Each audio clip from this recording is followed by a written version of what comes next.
Selamat pagi, salam sejahtera bagi kita semua.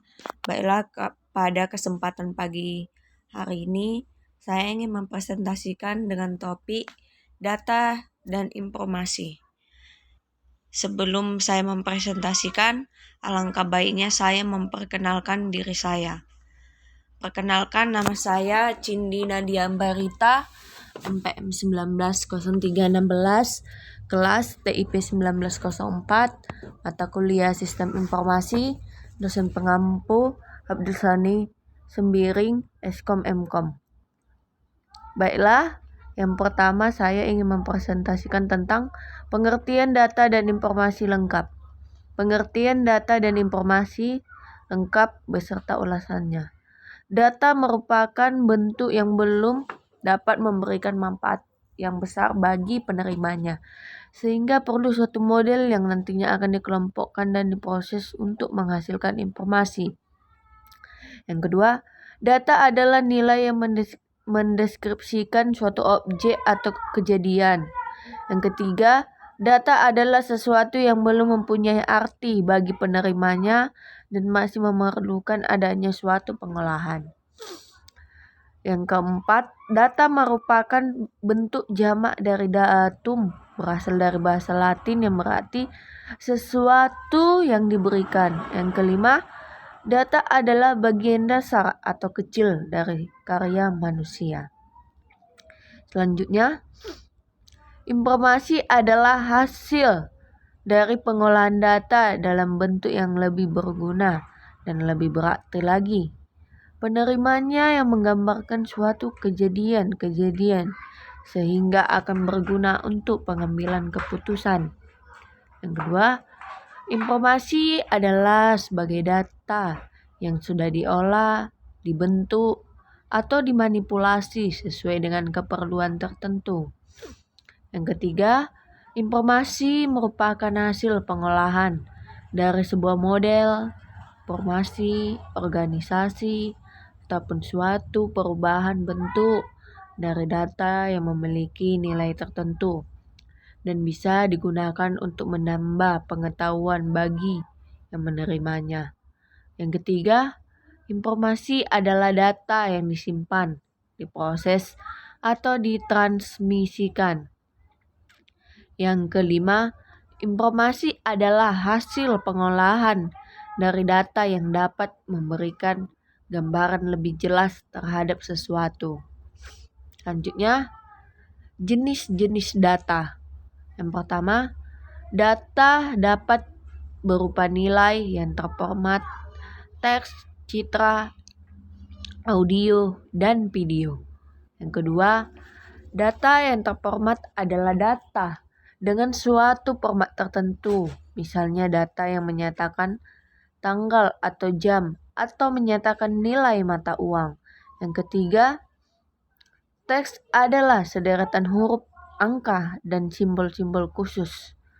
Misalnya, simbol tambah dan $, yang kombinasinya tidak tergantung pada masing-masing item secara individual. Yang keempat, audio adalah data dalam bentuk suara, instrumen musik, suara orang atau suara binatang, gemericik air, detak jantung merupakan beberapa contoh data audio.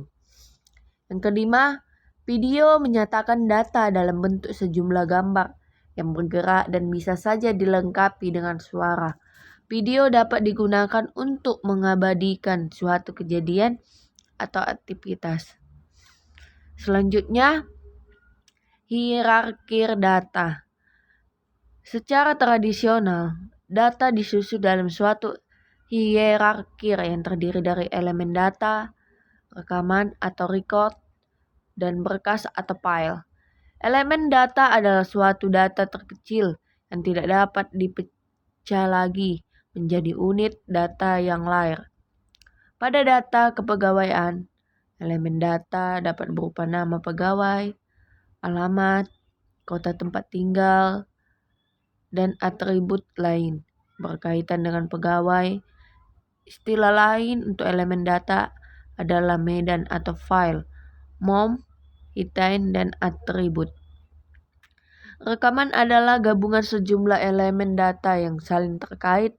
Sebagai contoh, nama, alamat, kota, dan tempat tinggal lahir seorang pegawai dapat dihimpun dalam sebuah rekanan. Istilah lain untuk rekaman adalah tupel dan baris.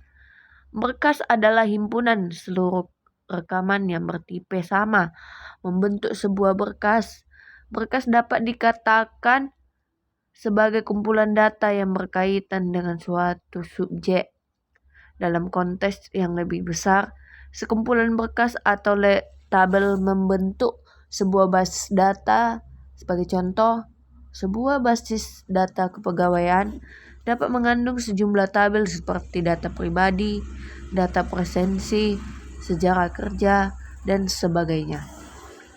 Selanjutnya, ciri-ciri informasi. Informasi itu sendiri memiliki ciri-ciri seperti berikut atau DAPIS 1999. Yang pertama, benar atau salah. Dalam hal ini informasi berhubungan dengan kebenaran terhadap kenyataan. Jika penerima informasi yang salah mempercayainya, efeknya seperti kalau informasi itu benar. Yang kedua, informasi benar-benar baru bagi si penerima. Yang ketiga, informasi dapat memperbarui atau memberikan perubahan terhadap informasi yang telah ada. Yang keempat, koreksi informasi dapat digunakan untuk melakukan koreksi terhadap informasi sebelumnya yang salah atau kurang benar. Yang kelima, informasi dapat mempertegas informasi yang telah ada sehingga keyakinan terhadap informasi semakin meningkat. Selanjutnya, kualitas informasi. Kualitas informasi diantaranya ditentukan oleh beberapa hal, yaitu yang pertama, relevan. Dalam hal ini, informasi yang diterima harus memberikan manfaat bagi pemakainya. Kadar relevansi informasi antara satu orang dengan yang lainnya berbeda-beda tergantung kepada kebutuhan masing-masing pengguna informasi tersebut. How is the message useful for problem solving atau decision making. Yang kedua, akurat, yaitu berarti informasi harus bebas dari kesalahan-kesalahan. Selain itu, informasi yang didapatkan tidak boleh biasa atau menyesatkan bagi penggunaannya, serta harus dapat mencerminkan dengan jelas maksud dari informasi tersebut. Ketidakakuratan data terjadi karena sumber dari informasi tersebut mengalami gangguan dalam penyampaiannya, baik hal itu dilakukan secara sengaja maupun tidak sengaja, menyebabkan data asli tersebut berubah atau rusak. Yang ketiga, tepat waktu. Informasi yang dibutuhkan oleh si pemakai tidak dalam hal penyampaiannya tidak boleh terlambat atau usang. Karena informasi yang usang, maka informasi tersebut tidak mempunyai nilai yang baik dan kualitasnya pun menjadi buruk sehingga tidak berguna lagi. Jika informasi tersebut digunakan sebagai dasar pengambilan keputusan, maka akan berakibat fatal sehingga salah dalam pengambilan keputusan tersebut. Kondisi tersebut mengakibatkan mahalnya nilai suatu informasi, sehingga kecepatan untuk mendapatkan, mengolah, serta mengirimnya memerlukan teknologi terbaru.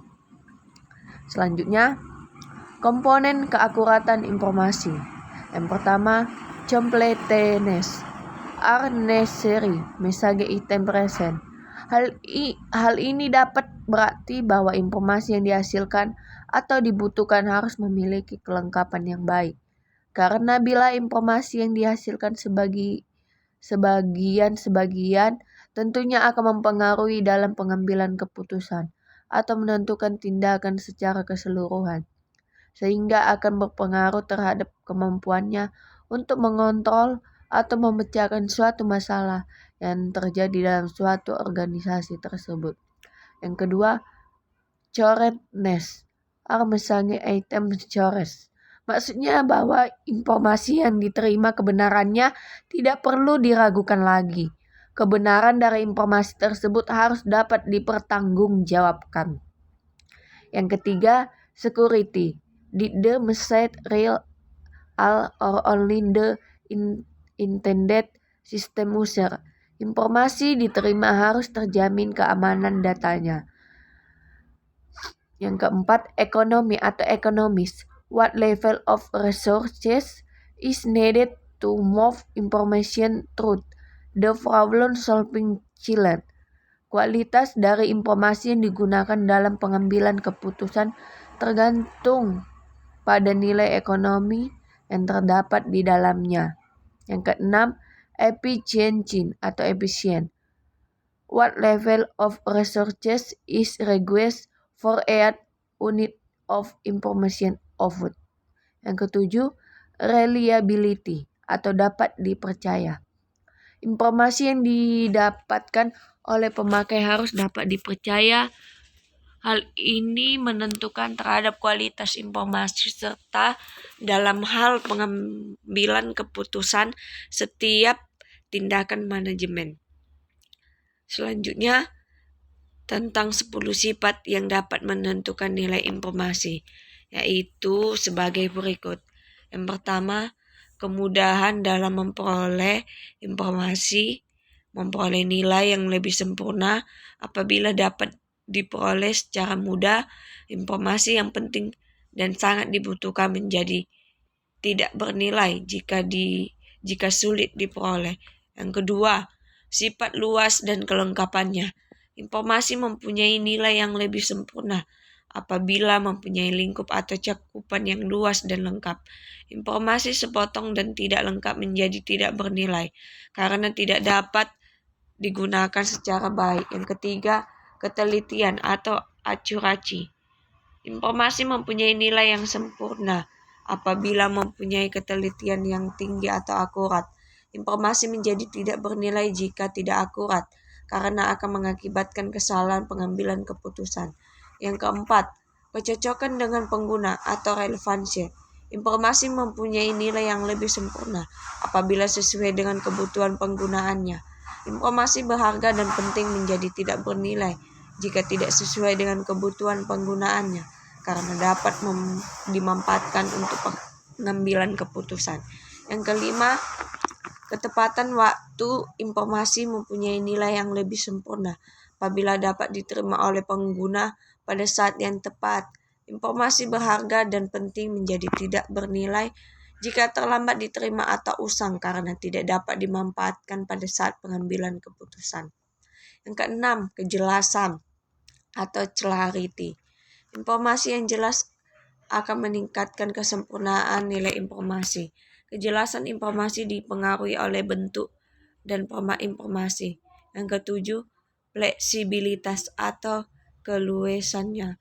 Nilai informasi semakin sempurna apabila memiliki fleksibilitas tinggi. Fleksibilitas informasi diperlukan oleh para manajer atau pimpinan pada saat pengambilan. Baiklah, yang kedelapan, dibuktikan. Nilai informasi semakin sempurna apabila informasi tersebut dapat dibuktikan kebenarannya. Kebenaran informasi bergantung pada validitas data sumber yang diolah. Yang kesembilan, tidak ada prasangka. Nilai informasi semakin sempurna apabila informasi tersebut tidak menimbulkan prasangka dan keraguan adanya kesalahan informasi. Yang ke-10, dapat diukur.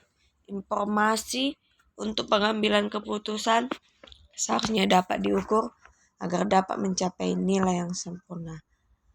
Baiklah, demikianlah hasil presentasi saya. Apabila ada kesalahan kata, perkataan, mohon dimaafkan. Sekian hasil presentasi saya tentang data dan informasi. Saya ucapkan terima kasih.